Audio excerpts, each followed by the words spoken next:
Bonjour à tous et bienvenue dans le podcast Réveille-toi et brille, le podcast qui t'aide à mieux vivre. Je m'appelle Manon et ma mission c'est de vous guider vers un état de bien-être quotidien.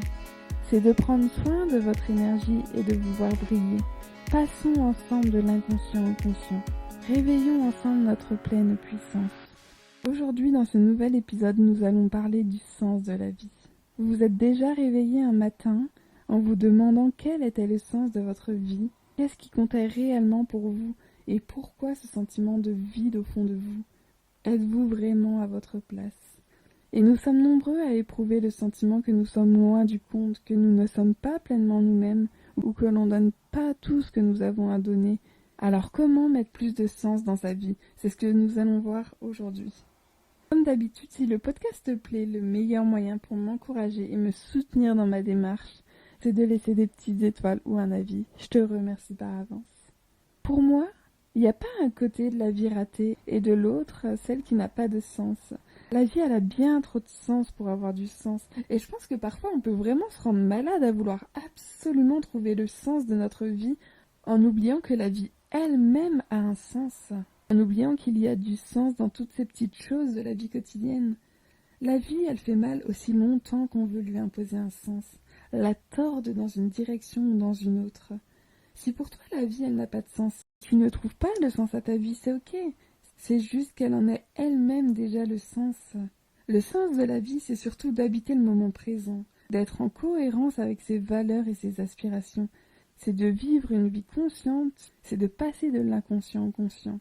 Pour donner plus de sens à son existence, la première chose à faire, c'est de trouver des temps de silence dans sa journée pour s'interroger sur ce qui nous a fait vibrer, sur ce qui nous a inspiré, sur ce qui nous a fait fuir, faire un bilan de sa journée et réfléchir sur ce qui nous a procuré de la satisfaction.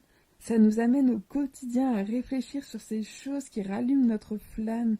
Par exemple, est-ce que c'est des rencontres, est-ce que c'est des activités qui nourrissent, qui stimulent? Si on accepte une vie au jour le jour sans direction, alors on cherche des petits bonheurs par-ci, par-là, sans rien chercher d'autre qu'un peu de plaisir chaque jour.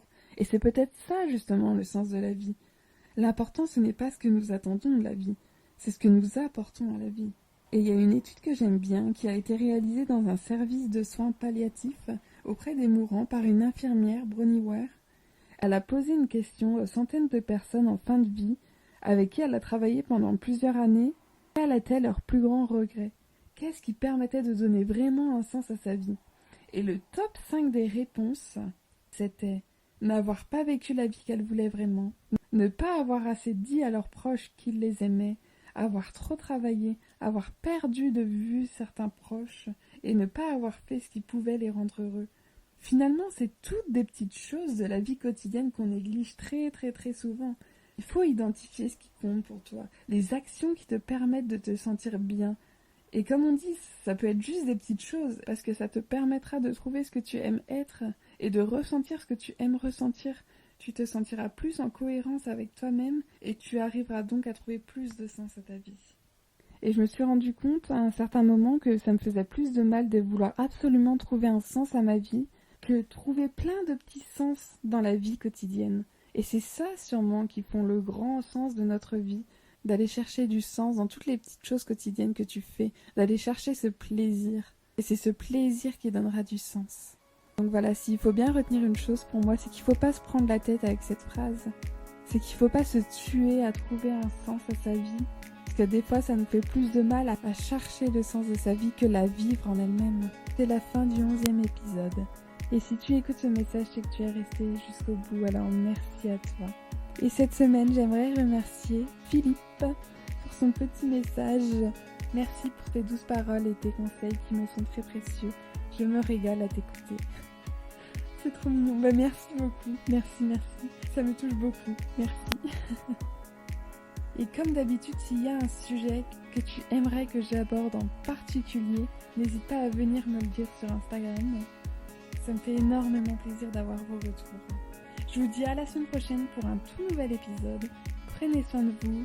Ne vous prenez pas la tête à chercher absolument le sens de votre vie. Vous en êtes déjà le sens. Je vous embrasse. Je vous fais plein de bisous et à très vite.